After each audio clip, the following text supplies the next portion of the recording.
Salut à tous, j'espère que vous allez bien. Ravi de vous retrouver sur Team UJL, la chaîne qui ne parle que football, cet ascenseur émotionnel. Merci de votre fidélité. Merci également de vous abonner si ce n'est pas encore fait, mais aussi d'activer la cloche de notification pour ne rater aucune de nos prochaines vidéos. Ceci étant dit, vamos.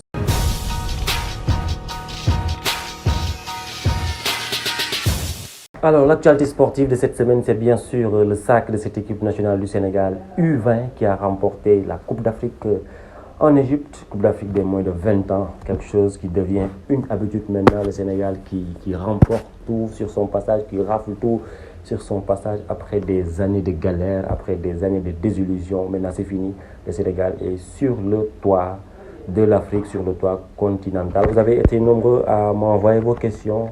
La première, c'est quoi? C'est quoi le secret du Sénégal? Le secret de ce Sénégal-là réside dans ce travail exceptionnel que font à la fois les centres de formation, mais aussi nos dirigeants, les coachs, les entraîneurs de toutes catégories confondues. Ils sont juste incroyables. Donc, il n'y a pas de secret, c'est juste un travail qui date de très longtemps, qui date des années et des années. Et que voilà, il y a également un homme qu'il faudrait saluer, qu'il faudrait remercier. On ne le voit pas toujours, mais il fait un travail extraordinaire dans sa façon de faire, mais aussi dans son management. Je pense au président de la Fédération sénégalaise de football, M. Augustin Senghor, qui fait de belles choses depuis qu'il est là. Donc, le secret, il n'y a pas de secret. C'est juste le travail acharné, le travail qui date des années, la bonne formation de la petite catégorie à la plus grande catégorie, et aujourd'hui ce Sénégal-là est juste incroyable. Alors, deuxième question, est-ce qu'on peut dire maintenant que le Sénégal est la meilleure équipe africaine? Oui, toute catégorie confondue, le Sénégal reste la meilleure équipe africaine. Mais par rapport aux équipes nationales A, je pense aux différentes équipes qui sont là en Afrique, Maroc, Sénégal, Algérie, ainsi de suite.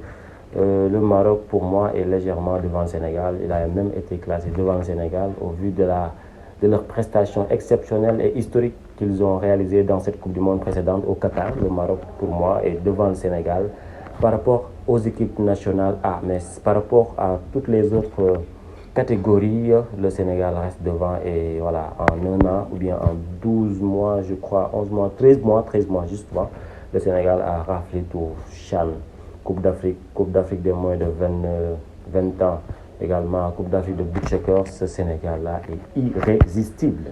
Troisième question, est-ce que vous êtes surpris de voir une équipe du Sénégal qui n'a pas pris de but depuis le début de la compétition, qui a marqué également 14 buts, meilleure défense, meilleure attaque, meilleur gardien, meilleur buteur? Voilà. Bon, c'est une très bonne question, une très belle remarque. Je pense que c'est la première fois de l'histoire du football, en tout cas dans ce genre de compétition, qu'on voit une équipe qui n'a encaissé aucun but et qui a marqué autant de buts, 14 buts marqués. On a le meilleur buteur avec nous, Pape Demba Diop, je pense. Également le meilleur gardien, le meilleur joueur, Lamine Camara, qui est incroyable, le futur numéro 5 même de cette équipe nationale du Sénégal, peut-être. Gana Gueye même l'a dit. Et voilà, je suis surpris, je suis sidéré. Je ne croyais pas que le Sénégal avait cette solidité défensive-là. Vous savez, on a de très bons joueurs. Je me rappelle des mots de mon doyen, Abdoulaye Diaw, qui me disait que le Sénégal est un pays de footballeurs, mais ce n'est pas un pays de football. Ça se voit. On a de très bons joueurs, ils sont extraordinaires. Mais là, cette équipe nationale du Sénégal, U20, est juste unique. Et c'est une équipe complète, qui est bon de la défense jusqu'à l'attaque. On n'a pas pris de but, on a marqué énormément de buts. Et normalement, et évidemment, je suis surpris. Team UGL, c'est aussi de l'innovation, de nouvelles choses. Et il y a une nouvelle rubrique qui s'appelle la chronique de Bella. Bella, une amie à nous, une promotionnaire à nous, qui est depuis Turquie, qui nous a concocté un tout petit peu les performances des joueurs sénégalais qui évoluent en Europe. On suit cette petite vidéo et on revient tout de suite.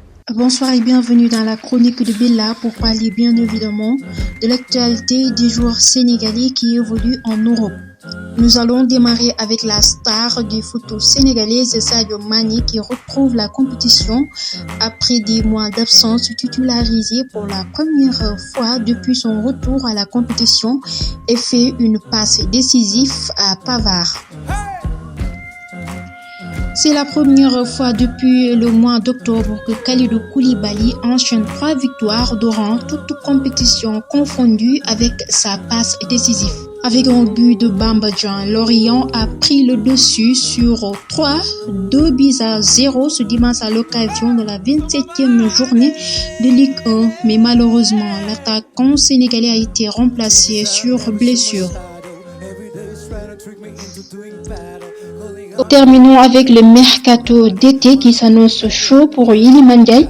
Sheffield va-t-il pouvoir encore retenir Iliman Ndiaye lors du prochain mercato? Alors que le contrat de l'attaquant prendra fin en juin 2024, la convoitise pour le buteur des Blacks est devenue rude. Everton, Newcastle et West Ham souhaitent signer le meilleur buteur des Sheffield United. Iliman Ndiaye a inscrit 12 buts cette saison avec son club. Depuis la saison passée, il fait partie des bons hommes qui tiennent la bonne forme de l'équipe.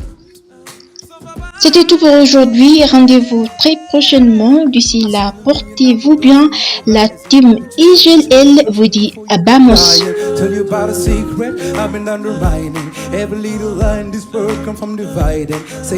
La chronique de Bella. Bella, merci. Un big salut à toi. Donc, vous avez parlé de Sadio Mané, bien sûr, Kalidou Koulibaly, vous avez parlé d'Iliman Ndiaye, vous avez aussi parlé de Bamba Dieng qui a réalisé une belle prestation, qui a même marqué un but ce week-end, mais malheureusement qui est sorti sur blessure.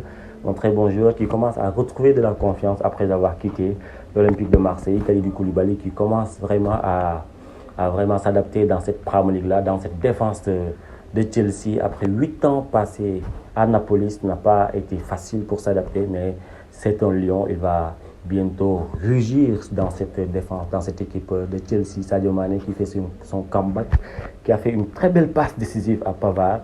Il vient petit à petit et il va être décisif. Il va marquer même début, Inch'Allah, dans les semaines à venir. C'est un très bon joueur. Iliman Ndiaye, tout le monde parle d'Iliman Ndiaye.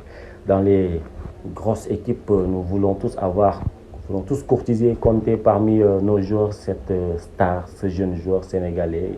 Le natif de Cap-Vert, c'est un joueur extraordinaire, Iliman Ndiaye.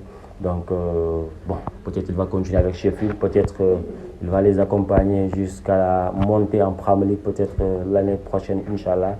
Mais ce qui est sûr, c'est que c'est un bon joueur. Ses dribbles, sa rapidité, sa technicité et son explosivité nous poussent à dire qu'il est l'un des meilleurs, tout simplement. Et d'ici là, portez-vous bien, on se quitte et on se donne rendez-vous la semaine prochaine. Inch'Allah, portez-vous bien. Vamos.